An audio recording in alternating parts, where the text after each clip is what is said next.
L'intelligence n'est pas que le savoir. Il y a une personne dans mon entourage à laquelle je pense en te disant ça, mais c'est pas la seule, hein, j'en connais pas mal, qui pense ne pas être intelligent. Surtout quand il parle avec des gens qui sont cultivés, tu sais, qui connaissent des dates, qui connaissent des histoires, qui connaissent des lieux, qui connaissent des endroits, etc. Et ils se sentent bêtes parce que eux, ils ne savent pas ces choses-là. Mais la personne à laquelle je pense dans ma tête, c'est une personne qui a une intelligence qui est tout autre. C'est juste qu'il va pas aller se cultiver, il va pas aller chercher le savoir, mais ça veut pas dire qu'il est bête. Lui, son intelligence, elle est manuelle. Je saurais pas comment dire ça, mais il a une capacité de visualiser des objets en 3D dans sa tête et de se rappeler de choses qui est assez incroyable. C'est quelqu'un qui monte et démonte des moteurs de voiture. C'est une intelligence qui est différente. C'est la spatialisation 3D, la compréhension des logiques entre les pièces. Là, tu me mets moi face à un moteur, mon cerveau il crame, alors que cette personne, tu la mets face à un moteur, il est dans son élément, il n'y a pas de stress. Cette pièce-là, ouais, je sais à quoi elle sert, si je sais pas, au pire, c'est pas grave, je vais m'adapter, je vais essayer de comprendre, tu vois. Il y a cette intelligence-là, comme quelqu'un qui est face à des mathématiques et qui a cette intelligence mathématicienne. C'est pas parce qu'il comprend pas que ça va être une galère ou que ça va être un stress, ça va être un plaisir d'essayer de piger, d'essayer de comprendre, d'essayer de décoder, tu vois. Il y a cette intelligence, cet amour, c'est un appel intérieur vers ça, vers ce domaine. Moi, par exemple, j'ai pas la mécanique dans la peau, en tout cas, j'ai pas encore exploré mon côté mécanicien, j'ai pas eu d'appel encore vers ça. Il y a des choses sur lesquelles je vais me chercher plus loin, moi. Sur lesquelles on pourrait dire c'est une intelligence, ça serait les relations interpersonnelles, les gens entre eux, les émotions que les gens ils ont, la discussion, parler avec eux, l'intelligence sociale, tu vois, c'est quelque chose qui me touche énormément, vers laquelle j'essaye d'aller toujours. C'est une intelligence parmi d'autres.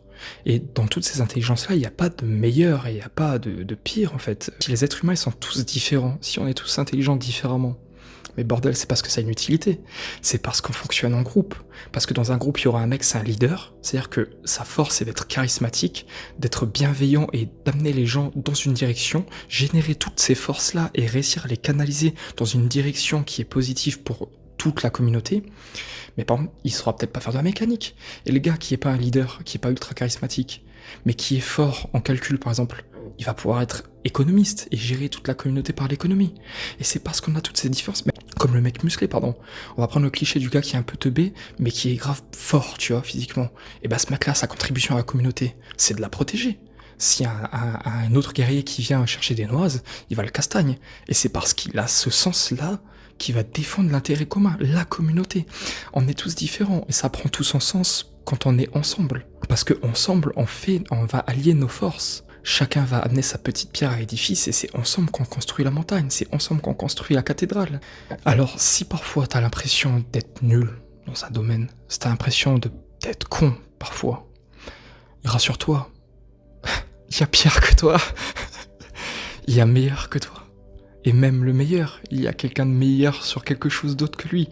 Il n'y a pas de meilleur et il n'y a pas de pire. En fait, on est tous sur un plan 3D, comme un nuage. Il n'y a pas de hiérarchie en haut, en bas. On apporte tous notre mouvement et on tire les autres dans une direction, comme un peu la mer. Chaque vague qui entraîne une autre vague dans une autre direction, un peu plus haut, un peu plus bas. Trouve simplement ce pourquoi tu es fait. Trouve ce qui te plaît au fond, ce qui te donne une raison selon toi d'exister. Qu'est-ce que tu peux faire pour avoir une bonne estime de soi et contribuer de manière positive à la communauté? La communauté, ça peut être le monde, ça peut être un combat, tu vois, quelque chose pour l'intérêt commun. Je pense qu'on a besoin de ça. Je pense que c'est quelque chose que notre génération, elle a extrêmement besoin. Nous, plus que les générations qu'il y a eu avant nous. On a besoin d'un but.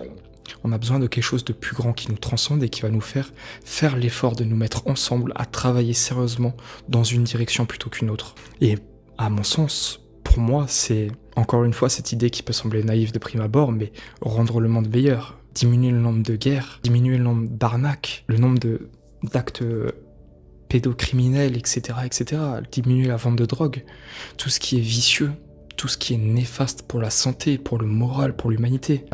Et je pense pas être un débile mental à croire que c'est possible. Je suis persuadé qu'on peut le faire. Je suis persuadé qu'on peut. Je pense pas qu'on puisse supprimer totalement le vice de la Terre parce qu'il est intérieur à nous. Il fait partie de nous. Et d'une certaine manière, il permet à l'humanité de progresser. Ça demanderait une discussion un peu plus approfondie de pourquoi je te dis ça, mais toujours sur ce principe de cause à effet. C'est comme la guerre, c'est parce que l'équipe d'en face, elle va t'arracher avec ses armes que tu vas commencer à faire la production et à devenir un peu plus intelligent, découvrir de plus en plus de trucs. C'est une course en permanence, tu vois, donc tout repose l'un sur l'autre et le bien repose sur le mal. C'est pour ça qu'ils existent l'un et l'autre, sinon il y aurait juste l'un ou l'autre ou aucun des deux. Mais s'il y a le bien et le mal, c'est parce qu'ils reposent l'un sur l'autre. On peut diminuer énormément les problèmes sur Terre.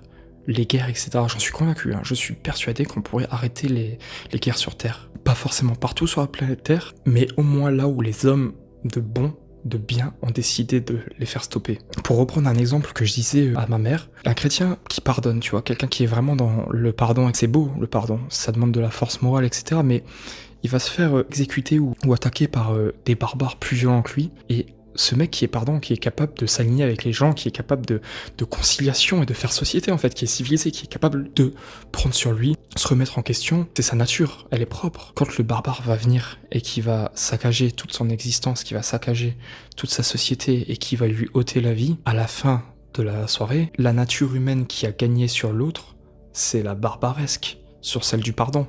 Et si toutes les personnes qui ont la nature du pardon se font supprimer par les barbares, c'est mathématique, hein. S'il y en a plus, il y en a plus. L'humain est défini par la barbarité.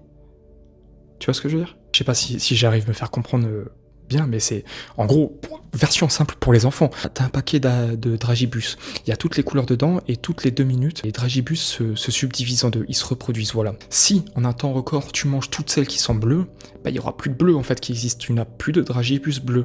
Si toutes les personnes bonnes intérieures, bien intentionnées et capables d'élévation spirituelle se laissent crever par la vie, se laissent crever par quelqu'un d'autre par bonté d'âme, bah ça mène à la disparition des gens qui sont bons d'esprit. Et du coup, il reste que des gens qui ne le sont plus. C'est assez simplifié et enfantin ce que je te dis là, mais c'est pour faire comprendre mon point de vue.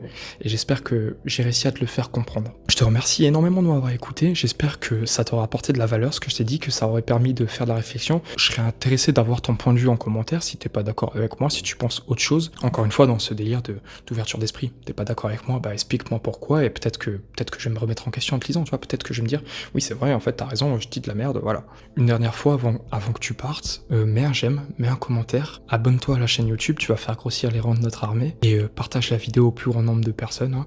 On est actuellement presque à 30 abonnés, j'avais visé les 20 abonnés avant Noël, je les avais pas atteints, j'étais à 19 abonnés avant Noël. Quelques jours après, je suis presque à 30, tu vois, donc je suis plutôt content de la progression que ça a. Moi, je vise sur la durée, tu vois, je pouvais pas faire une percée d'un coup, je pense que ça va prendre du temps, mais c'est la persévérance qui va payer, c'est le travail qui va payer. Et dans quelques temps, on se revoit dans quelques années peut-être, il y aura peut-être une communauté très utile de gens très bien qui seront réunis et on aura peut-être fait des grandes choses. Sur ce, je te fais un gros bisou, je te souhaite une super bonne soirée, j'espère que t'as fait un très bon Noël, ou une très bonne fête, je sais pas ce que tu fais, hein, ça se peut que tu fais autre chose, un très bon Yule.